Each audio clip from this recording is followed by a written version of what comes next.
कि नहीं नहीं मेरी ब्रेन में ही कुछ कमी है, नहीं मेरे में कुछ कमी है। मेरे में मतलब क्या? अलग तरह की इंफॉर्मेशन अंदर डाल दो, वो अलग तरह से काम करने लग जाएगी ब्रेन। सिंपल है। जैसे कभी ऐसा हो जाता है कि जब लाइफ में मूड बहुत खराब होता है, यानी एक तरह के थॉट्स अंदर चल रहे हैं, एक तरह की इंफॉर्मेशन अंदर प्ले होती चली जा रही है ब्रेन पे, एकदम से आपने मेरा कोई सेशन देखा या कोई बुक पढ़ी या किसी और का कोई सेशन देखा, एकदम से सब कुछ बदल गया। तो क्या बदला है वहां पर? क्या ब्रेन बदल गई है? हार्डवेयर बदला है? सॉफ्टवेयर ही तो बदला है, इंफॉर्मेशन ही तो बदली है। पहले अपने अंदर ही अंदर कुछ और बोल रहे थे, अब कुछ और बोल रहे हो। आया समझ में? नहीं आया कुछ? अब कहां पे है सेल्फ डाउट बताओ? अब यहां पे ना तो इंफीरियरिटी कॉम्प्लेक्स है हमारे अंदर, ना सुपीरियरिटी कॉम्प्लेक्स है, कुछ भी नहीं है। ये मतलब मेरी ब्रेन और आइंस्टाइन की ब्रेन सेम है, आपकी ब्रेन और किसी की भी, any person you name it, जो भी पास्ट में हुआ या अभी है या होने वाला है, सेम है, कोई फर्क नहीं है। इसको सिर्फ ढंग से यूज करना है, समझदारी से यूज करना है, बस, और कुछ नहीं है। इनको देना माइक जरा। हाँ पीछे। मैं बस ये कहना चाहता हूँ कि हमें अपनी जड़ों को नहीं भूलना चाहिए, अपने पेरेंट्स, उनके एक्सपीरियंसेस। बहुत अच्छा पॉइंट इन्होंने बोला है कि हमको अपनी जड़ों को कभी नहीं भूलना चाहिए। देखो एक पेड़ है, किस बेस पे डिसाइड होता है कि वो पेड़ कितना बड़ा हो सकता है? उसकी जड़ें कितनी अंदर तक है। तो अगर हमको ऊपर बढ़ना है, ऊपर मतलब आप कह सकते हो बाहर इस दुनिया में अगर बढ़ना है, तो अंदर जड़ें उतनी ही स्ट्रांग होनी चाहिए। अगर अपनी रूट्स को हमने छोड़ दिया और ऊपर बढ़ने की कोशिश कर रहे हैं तो गिर जाएंगे। थोड़ा सा आंधी तूफान आएगा, दिखेंगे भी नहीं कहां गए। तो हमें क्या नहीं करना चाहिए? कभी भी अपने माँ बाप की डिसरिस्पेक्ट नहीं करनी चाहिए किसी भी हालत में।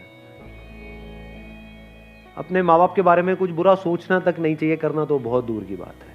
और कुछ लोग थोड़ा बहुत पैसों के चक्कर में पता नहीं क्या क्या कर रहे हैं।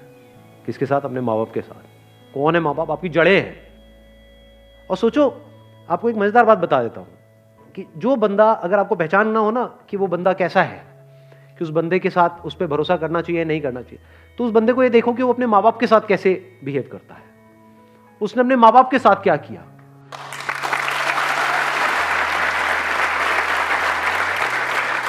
क्योंकि जो बंदा अपने माँ बाप का सगा नहीं हुआ, अपने भाई बहन का सगा नहीं हुआ, वो किसका सगा होगा? उस पर क्या भरोसा करोगे? वक्त आने पे वो आपको भी काटेगा। जिसने अपनी जड़ें काट दी, उसके लिए और दूसरा पेड़ कहां मैटर करता है?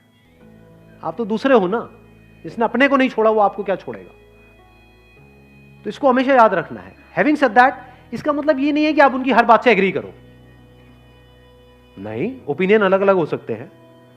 डिसीजंस के बेस पे लड़ाई हो सकती है कि मेरा डिसीजन ये है, आपका डिसीजन ये है, मैं ये चाहता हूं, आप ये चाहते हो, उसमें लड़ाई हो सकती है और वहां पे करनी भी चाहिए।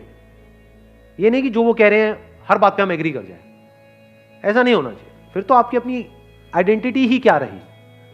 कुछ भी नहीं है। वो बोलते रहेंगे, आप करते रहोगे। तो रिस्पेक्ट अलग चीज है और डिफरेंस ऑफ ओपिनियन अलग चीज है। तो इसको मिक्स मत करना, बिकॉज मेरे को पता है मेरी ये बात सुनते ही लोग क्या बोलेंगे कि हाँ मेरे माँ बाप, अब आप जो कहोगे मैं वही करूंगा। वो कहेंगे बढ़िया है, यही तो हमें चाहिए था, ऐसे ही तो चाहिए हमें कि बेटा चल अब तुझे ये करना है, तुझे ये करना है, तुझे ये करना है, इतने बजे उठना है, इतने बजे सोना है, इतने बजे यहाँ जाना है, वहां जाना है, ये होगा वो होगा, ये सारा कुछ। तुमसे लड़ लो, जहां पे अपनापन होता है वहीं पे लड़ाई होती है।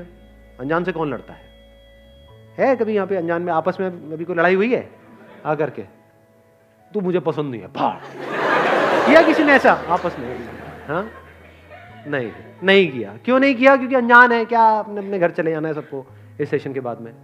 किससे किसको क्या लेना देना है? अपनों से ही तो लड़ाई होती है, अपनी बीवी से, अपने पति से, अपने माँ बाप से। तो लड़ो, लड़ने में कोई बुराई नहीं है।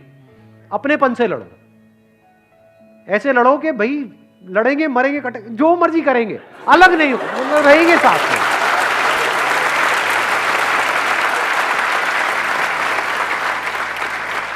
इसको इस तरह से भी कह सकते हो, आपस में लड़ेंगे, बाहर का कोई आएगा तो फिर हम एक हो जाएंगे, फिर नहीं छोड़ेंगे। या एक्चुअल में अगर कोई मुश्किल आएगी तो हम सब एक हैं। हाँ, आपस में हमारा चलता रहता है थोड़ा बहुत, उसमें कोई बुराई नहीं है।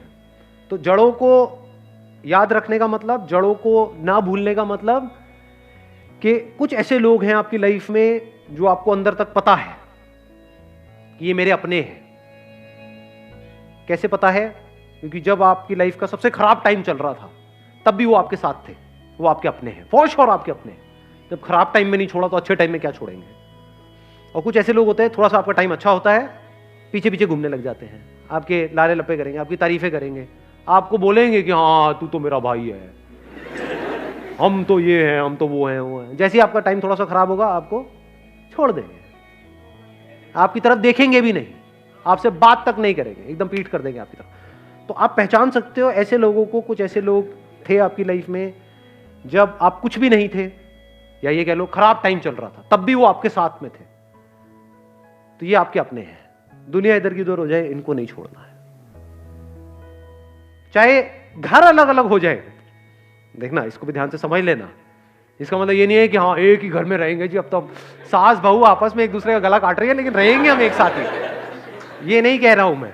चाहे घर अलग अलग हो जाए, यानी फ्लोर अलग अलग हो जाए, अपार्टमेंट अलग अलग हो जाए, आप यहां रहते हो वो वहां रहते हैं, या दूर भी रहते हैं, आप दिल्ली में रहते हो वो बॉम्बे में रहते हैं, दैट्स ओके। लेकिन दिल से हम एक है जी, मरते दम तक हम अलग नहीं हो सकते।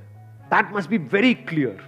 जिसके माइंड में ये क्लियर है उसकी जड़ें पक्की है। Wish you all the very best. Thank you so much for coming.